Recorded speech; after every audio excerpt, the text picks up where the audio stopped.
Hello guys, welcome back to my channel. வீடியோக்குள்ளே போகிறதுக்கு முன்னாடி மறக்காமல் இந்த வீடியோக்கு ஒரு லைக்கை போட்டுருங்க. அப்புறம் 2 டேஸாக இந்த வீடியோ அப்லோட் பண்ணாததுக்கான காரணம் எனக்கு ரொம்ப த்ரோட் பெயினாக இருந்துச்சு. கோல்டு வேறையா, அதனால சரியாக வாய்ஸும் இல்லை.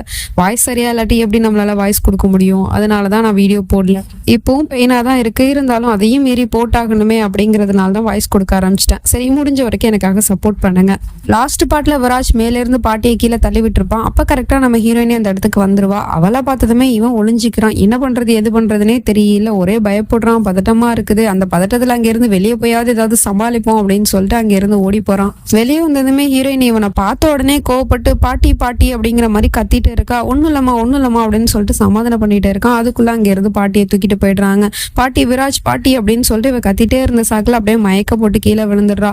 அதுக்கப்புறம் இவன் பொண்டாட்டியை தூக்கிட்டு வீட்டுக்கும் வந்துடுறான். ரூமுக்கு தூக்கிட்டு வந்து பொண்டாட்டியை பெட்ல படுக்க வச்சுட்டு அதுக்கப்புறம் இவன் வெளியே வந்து யோசிச்சுட்டு நிக்கிறான். அப்ப வேலைக்காரி கரெக்டா வர. அவளை பார்த்ததுமே இவன் பயந்து போயிடுறான். என்ன அப்படின்னு சொல்லிட்டு கேட்டா தண்ணி கொடுக்க வந்தேன் அப்படிங்கிற மாதிரி சொல்லிட்டு இருக்கா.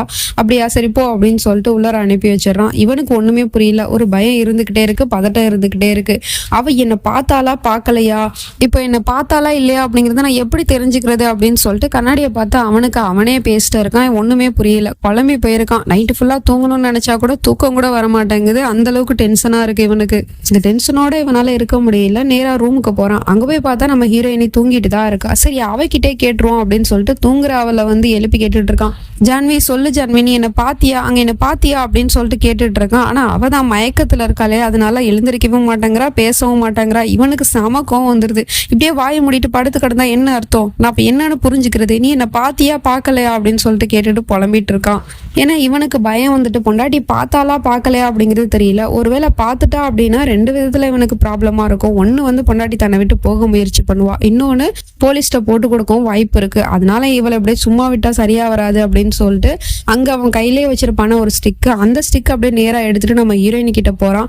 எதுக்கு போறான் அப்படின்னு சொல்லிட்டு பார்த்தா அந்த ஸ்டிக் எடுத்துட்டு வந்து நம்ம ஹீரோயினி கழுத்தை நெரிச்சு அப்படியே கொல்றதுக்கு போறான். அப்படி அவளை அமைக்கி சாகடிக்க போகும்போது கரெக்டா அந்த இடத்துக்கு வேலைக்காரி வந்துடுறா. அவ வேணாப்பா வேணாப்பா அப்படின்னு சொல்லிட்டு கைஜாடையை காமிச்சிட்டு பயந்து போய் கத்திட்டு இருக்கா. உடனே இவனும் ரூமுக்குள்ள வரும்போது கதவு தட்டிட்டு வரமாட்டியா, நீங்க இருந்து போ ஃபர்ஸ்ட் அப்படின்னு சொல்லிட்டு வேலைக்காரியுமே துரத்தி விட்டுறான். இவனுக்கு என்ன பண்றது ஏது பண்றதுன்னு தெரியல, பைத்தியமா போயிடுவாங்கல்ல. ஆல்ரெடி இவன் பைத்தியம் தானே. எங்க பாட்டிக்கு ட்ரீட்மெண்ட் போயிட்டு இருக்கு. ஹாஸ்பிட்டல்ல எல்லாருமே பதட்டமா இருக்காங்க. பாட்டிக்கு என்ன ஆச்சோ ஏதாச்சோ தெரியலையே அப்படின்னு சொல்லிட்டு அப்ப அங்க அந்த போலீஸ்காரன் வரான். அவன் வேற கேள்வி மேல கேள்வி கேட்டுட்டு இருக்கான். சரி, நீங்க யாராவது பாட்டி மேல இருந்து கீழே விழுந்ததா பாத்தீங்களா, என்ன ஆச்சு பாட்டிக்கு அப்படிங்கிற மாதிரி கேட்டுட்டு இருக்கான். அங்க இருக்கிறவங்க யாருக்குமே எதுவுமே தெரியாது இல்லையா, அதனால நம்ம ஹீரோயினோட தங்கச்சி தான் பதில் சொல்லிட்டு இருக்கா. பாட்டி ஃபர்ஸ்ட் மேல இருந்து கீழே விழுந்துச்சு அப்படிங்கறதே எங்களுக்கு தெரியாது, நாங்க நினைச்சுக்கிட்டோம் பாட்டிக்கு ஆக்சிடென்ட் தான் ஆயிடுச்சு அப்படின்னு சொல்லிட்டு அப்படிங்கிற மாதிரி சொல்லிட்டு இருக்கா. அப்ப அங்க ஒரு நர்ஸ் வந்துடுறாங்க. அவங்கள பார்த்ததுமே எல்லாரும் போய் கேட்டுட்டு இருக்காங்க. பாட்டிக்கு இப்ப என்ன ஆச்சு, எங்க அம்மா அப்ப நல்லா இருக்காங்களா அப்படின்னு சொல்லிட்டு கேட்டா எதுவுமே நாங்க சொல்ல முடியாது, டாக்டர் ட்ரீட்மெண்ட் பண்ணிட்டு இருக்காங்க, ட்ரீட்மெண்ட் முடிஞ்சதுக்கு அப்புறமா தான் சொல்லுவோம் அப்படிங்கிற மாதிரி சொல்லிட்டு அங்க இருந்து போயிடுறாங்க. இப்போ மறுநாள் ஆயிடுது. இன்னுமே நம்ம ஹீரோயினி கண்ணு முழிக்கல. இவனும் பக்கத்துல இருந்து யோசிச்சுட்டே இருக்கிறான். நைட்டு ஃபுல்லா தூங்கவே இல்லை போல, என்ன பண்றதுன்னு தெரியாம முழிச்சுட்டே இருக்கான். பொண்டாட்டி பார்த்தாலா பார்க்கலையா அப்படிங்கிற ஒரு சந்தேகம் இவனுக்குள்ள இருந்துகிட்டே இருக்கு. அதனால முழிச்சுட்டு அவகிட்டே கேட்போம் எழுந்திரிச்சோன்னு அப்படிங்கிற மாதிரி வெயிட் பண்ணிட்டு உட்காந்துருக்கான். நம்ம ஹீரோயினி கண்ணு முழிச்சிடுறா. அதுவும் பாட்டி அப்படின்னு சொல்லிட்டு கத்திக்கிட்டே எழுந்திருக்கிறா. இவன் உடனே சமாதானம் பண்றதுக்கு பக்கத்துல போறான். என்ன ஜான்வி, என்னம்மா ஆச்சு அப்படின்னு சொல்லிட்டு கேட்டா அவ அப்படியே அவனை பார்த்துட்டு பயந்துட்டு அந்த பக்கம் போயிட்டு இருக்கா. அதுக்கப்புறம் என்னோட பாட்டி பாட்டி அப்படின்னு சொல்லிட்டு எழுந்திரிச்சு அங்க இருந்து ஓட போறா. நம்ம ஹீரோ போய் தடுக்கிறான். அவளை போய் தடுத்து பிடிக்க பாக்குறான். ஆனா அவ பாட்டி பாட்டி அப்படின்னு சொல்லிட்டு அழுதிட்டு திரும்பவும் மயக்கம் போட்டு விழுந்துட்டா. இப்போ வரைக்கும் நம்ம ஹீரோயின் எந்த ஒரு பதிலுமே சொல்லல. என்னதான் நடக்குது அப்படிங்கிறது இவனுக்குமே ஒண்ணுமே புரியல. அதுக்கப்புறம் பொண்டாட்டியை திரும்பவும் பெட்ல போய் தூக்கிட்டு போய் படுக்க வச்சுட்டு இவன் ரூம் விட்டு வெளியே வந்தா வேலைக்காரி நிக்கிறா. அவகிட்ட சொல்றான், இங்க பாரு கீதா, என் பொண்டாட்டி பக்கத்துல இருந்து நீ அவளை பத்திரமா பாத்துக்கோ, நான் அதை வந்துடுறேன் அப்படின்னு சொல்லிட்டு அவன் இங்க இருந்து நேரா அவனோட அந்த சீக்ரெட் ரூம் இருக்குல்ல அங்க போய் புலம்பிட்டு உட்காந்துருக்கான்.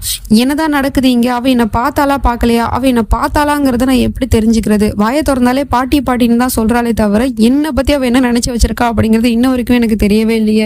ஏதாவது வாயை திறந்து சொல்லுங்க டோப்ரால் ஃபேமிலி. இப்போ அவ பார்த்தா அப்படின்னு தெரிஞ்சிச்சுன்னா நம்ம மொத்த குடும்பமே பைத்தியம் அப்படின்னு சொல்லிட்டு முத்திரை குத்திடுவாங்களே அப்படிங்கிற மாதிரிலாம் இவன் யோசிச்சுட்டு இருக்கான்.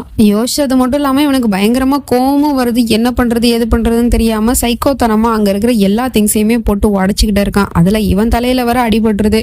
அதுக்கப்புறமா கிச்சன்ல போய் அடிபட்ட தலையில ஐஸ் கட்டியை வச்சு ஒத்தனை கொடுத்துட்டு இருக்கான். அப்ப கரெக்டா நம்ம ஹீரோயினி இங்க முழிச்சிடுறா. முழிச்சு பார்த்தா வேலைக்காரி தான் கால் மாட்டுல படுத்திருக்கா. ஆனா நம்ம ஹீரோயினி எழுந்திரிச்ச உடனே பாட்டி பாட்டியை தேடிட்டு அங்க இருந்து ஓடிட்டு இருக்கா.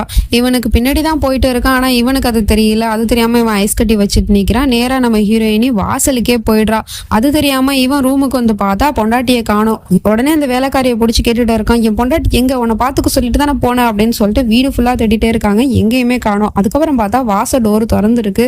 ஒருவேளை வெளியே போயிருப்பாளோ அப்படின்னு சொல்லிட்டு இவன் வாச பக்கம் ஓடுறான். அங்க போய் பார்த்தா நம்ம ஹீரோயினி கேட்டை திறக்க சொல்லி வாட்ச்மேன்ட்ட பிரச்சனை பண்ணிட்டு இருக்கா. இவன் டக்குன்னு அவளை பார்த்ததுமே அப்படியே அவனோட ட்ரெஸ் எல்லாம் சரி பண்ணிக்கிட்டு, என்னாச்சுமா ஜான்வி, நீ எதுக்காக இங்கே வந்த அப்படின்னு சொல்லிட்டு கேட்டா, என்னோட பாட்டிக்கு அடிபட்டுருச்சு, நான் அவங்கள போய் பார்க்கணும் அப்படிங்கிற மாதிரி சொல்லி கத்திட்டு இருக்கா. வா ஜான்வி, நான் வந்து உன்னை அழைச்சிட்டு போறேன், அதுக்கு முன்னாடி வீட்டுக்கு வாமா அப்படின்னு சொல்லிட்டு அழைச்சிட்டு போறான். அங்க போய் அவளை சோஃபால உட்கார வச்சுட்டு அவளை சமாதானப்படுறதுக்கு போய் தொடுறான். ஆனா அவ தொடக்கூட விட மாட்டேங்கிறா. பயந்து போயிருக்கா போல. என்னதான் நடக்குது இவனுக்கு ஒண்ணுமே புரியல. இவ மனசுல என்னதான் இருக்கு அப்படிங்கறது தெரிஞ்சுக்கணும் அப்படிங்கறதும் இவனுக்கு ஆவலா இருக்கு. அதனால இவன் ஹாஸ்பிட்டல் இருக்கிறவங்களுக்கு ஃபோன் பண்ணி கொடுத்தா, அம்மா கிட்ட பேசும்போது ஏதாவது சொல்றாளா அப்படிங்கிற மாதிரி செக் பண்றதுக்காக ஃபோன் பண்ணி கொடுக்குறான். அவளும் அம்மா கிட்ட பேசுறா. என்னாச்சுமா பாட்டிக்கு எப்படி இருக்காங்க அப்படின்னு சொல்லிட்டு கேட்டா, பாட்டிக்கு ட்ரீட்மெண்ட் போயிட்டு இருக்கு அப்படிங்கிற மாதிரி சொல்றாங்க. அம்மா அது வந்து பாட்டி அப்படின்னு சொல்லிட்டு இவ ஏதோ சொல்ல வரா. அதுக்குள்ள இவன் வந்து முழிச்சிட்டு இருக்கான். என்ன சொல்ல போறா அப்படிங்கிற மாதிரி. அப்புறம் நம்ம ஹீரோயினி ஃபோன் இல்லம்மா அப்படின்னு சொல்லிட்டு ஃபோனை கட் பண்ணிடுறா.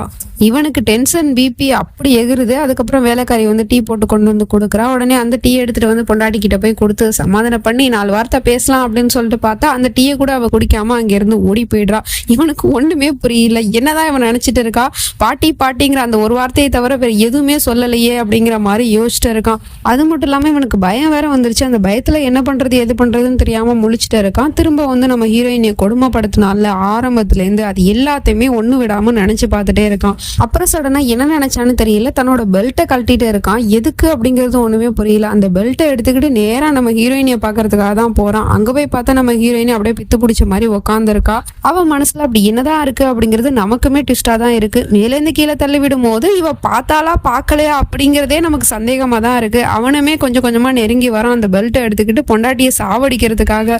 அப்ப சடனா என்ன நினைச்சான்னு தெரியல. திடீர்னு யோசிச்சு பார்த்துட்டு, இல்ல இது வேணாம், இதுல நான் ஆல்ரெடி உன்னை அடிச்சிட்டேன், நான் உன்னை புதுவிதமா தான் கவனிக்கணும் அப்படின்னு சொல்லிட்டு அங்கிருந்து போய் அலிமாரை திறந்து பார்த்துட்டு இருக்கான். வேற ஏதாவது ஒரு ஐட்டம் கிடைக்குமா அப்படின்னு சொல்லிட்டு தேடிட்டு இருக்கான். அதுல பார்த்தா கத்திரிக்கோள் இருக்கு. ஆல்ரெடி தான் கத்திரிக்கோளை வச்சு சார் ஒரு விளையாட்டு விளையாண்டுட்டார்ல, அதனால திரும்ப என்ன கிடைக்கும் அப்படின்னு சொல்லிட்டு தேடிட்டு இருக்கான். அப்ப பார்த்தா ஒரு ஸ்க்ரூ டிரைவர் இருக்கு. அதை கையில எடுத்து வச்சுட்டு நிக்கிறான். நம்ம ஹீரோயினியை வேற அப்படியே ஒரு மோசமான பார்வையில பார்த்துட்டு இருக்கான். உண்மையிலே இவன் நம்ம ஹீரோயினியை கொலை தான் பண்ண போறான் போல. அப்படியே அவளை நெருங்கி போயிட்டே இருக்கான். என்ன பண்ண போறான் எது பண்ண போறான்னு தெரியல. யாரோ ஒருத்தவங்க சொன்னாங்க, இவன் வந்து பைத்தியமாவே இருந்தாலும் ஹானஸ்டா பொண்டாட்டியை வந்து லவ் பண்றான், அதனாலதான் பொண்டாட்டி யாருக்கும் விட்டு கொடுக்க மாட்டேங்கிறான், இப்படி நடந்துக்கிறான், அன்பை எப்படி வெளிக்காட்டுறதுன்னு தெரியாம அப்படிங்கிற மாதிரிலாம் சொன்னீங்க கமெண்ட்ல. பட் இதெல்லாம் பார்க்கும்போது எனக்கு இது சாட்டிஸ்ஃபைடா இல்லை இவனோட காதல். ஏன்னா இவனோட உண்மையான சுயரூபம் யாரெல்லாம் தெரிஞ்சுக்கிறாங்களோ அவங்கள எல்லாம் அழிக்கணும்னு தான் நினைச்சிட்டு இருந்திருக்கான் போல. இப்ப பொண்டாட்டி தெரிஞ்சுக்கிட்டா இல்லையா, அதனால தான் பொண்டாட்டியாவே இருந்தாலும் அவளை ஒழிச்சு கட்டணும் அப்படின்னு தான் நினைச்சிட்டு இருக்கான். இதுக்கப்புறம் என்ன நடக்க போகுது அப்படிங்கிறதெல்லாம் நம்ம வெயிட் பண்ணி தான் பார்க்கணும். நெக்ஸ்ட் பார்ட்ல சந்திக்கிறேன். அது வரைக்கும் பை ஃப்ரெண்ட்ஸ்.